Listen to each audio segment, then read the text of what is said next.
I mean, how reckless is that for someone like Diddy to say something like that?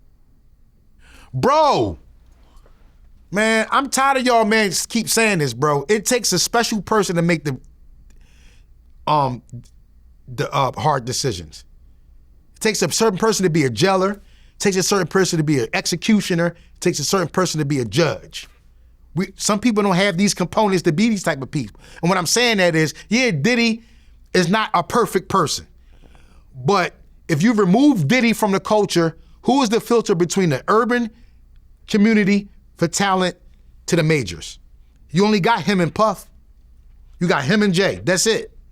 So yeah, some of his methods are not celebrated, but Puff gets the job done. Puff gets the job done. Okay. You're talking to someone who's actually been in the industry for a long time.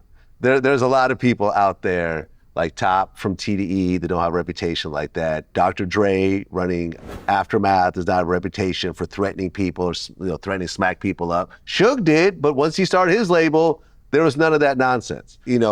Quality Control does not have a reputation for threatening their artists and that type of thing. So you could say that, oh, you need people like that, but you don't have to do business that type of way. I'm a CEO. I have a dozen employees. I'm not threatening any of them, regardless of how heated things Vlad, get. But at that time, we was out of control, bro. We was out of control. We was saying shit too. It wasn't like we were just quiet, cute, tentative, mild-mannered kids. We was talking shit. Fuck this one and fuck that one. We should leave and we should do this and we should ask for more money. And why they got us doing that? Like we was out of control. That's why he sat us down and spoke to us like that. Because a lot of shit that we were saying was getting back to him through Harv Pierre, Conrad, Sean Prez, this one, that one. Like we was talking shit. Like we was bigger than the program. So that's why we had, but you're right. But we don't know what people do in their inner workings of their labels in the inner circle. We don't know how people get talked to. We didn't know Capricorn was felt some type of way. I've been with all these people that's on the trial. Capricorn, Gene Dill, Bonzi, everybody, Ryan Leslie, Cassie. You gotta remember, I was there from 2002 to 2007. I was there when Justin and Christian was still like little boys. They were still like children. We was there 20 years ago. So I've seen a lot and I've heard a lot. Nobody had nothing to say now. Then, this shit all come out, people got shit to say, and you're right. It shouldn't be like that in the workplace. But sometimes motherfuckers talk shit and certain methods gotta be applied to get the job done. All right, I'm still gonna disagree with you. No, you are. Okay. No, you are. Hold on. I'm gonna, and I have specific situations that I could tie to people I actually personally know that were actually there. And I don't have a relationship with Puff, so I'm not gonna speak on me personally. But for example, I know someone that was there during the last Train in Paris rollout, and they were in the trailer, and Sarah could not, Sarah was Diddy's assistant, was having problems getting Wi-Fi for his laptop in the trailer. He picked up the laptop and threw it at her head full force, barely missing her head.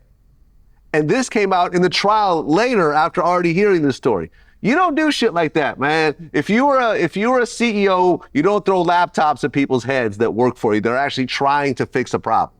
I'm sorry, I'm not gonna co-sign this. You got me on that, Vlad. I haven't heard that. I've been watching it closely. I didn't hear that part, but hey, man. It was a lot of abuse, man. It was a lot. I remember hearing voice notes from one of Diddy's private chefs that, because she wouldn't let like the cleaning people in, Diddy literally threw her out of the house like Fresh Prince of Bel-Air, like put hands on her and threw her out. Like he crossed the line, I feel like, just in terms of a human being with too many people. You see what I'm saying? Like, you just don't put hands on people. I remember, like, for example, like when the Cassie nude pictures leaked. Yeah. Right? Vlad TV had those pictures on the website, right? And I remember my man Sean Prez calling me. He was like, "Hey man, Diddy want to talk to you." And I'm like, "I'm not talking to Diddy."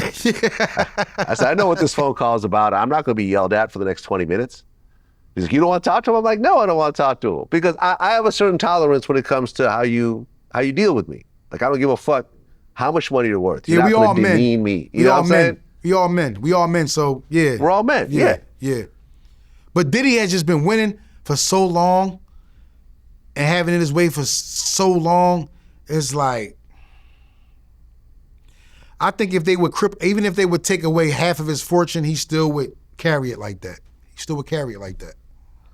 Well, Freddie P said that Diddy is the reason why he hates life. And he even said recently that he had actually contemplated suicide a few times recently. And he said, I pictured my brother walking in, finding me dead.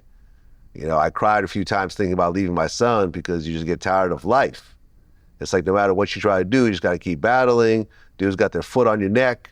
You know, dudes want to see you fall. These Right. dudes, you know, like Puffy, you know, he the main motherfucker. He's the reason why I hate fucking life, dog. People just don't understand. And that's your man right there saying that. That's my guy. That's my guy. Shout out to P. P grew up in an environment in a certain way where once you get to a certain plateau, he think it's up from there. And it's devastating when it doesn't happen. And some people react differently.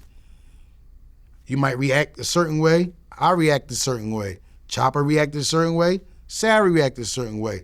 That was his truth. He really believed that his life was turning for the better through that situation. And when it didn't pan out the way he expected, he fell on some hard times. Depression, contemplating suicide. These are some of the pitfalls to the industry, the other side of it. Now, was that the situation that essentially made the band fall apart after season 3? Yeah, sort of like Fred's dissension was kind of like the Jenga block that toppled it in a certain way. Okay. So, Not saying Fred was solely responsible for the group breaking up, but once he decided to leave, things just start falling apart after that, like one after another.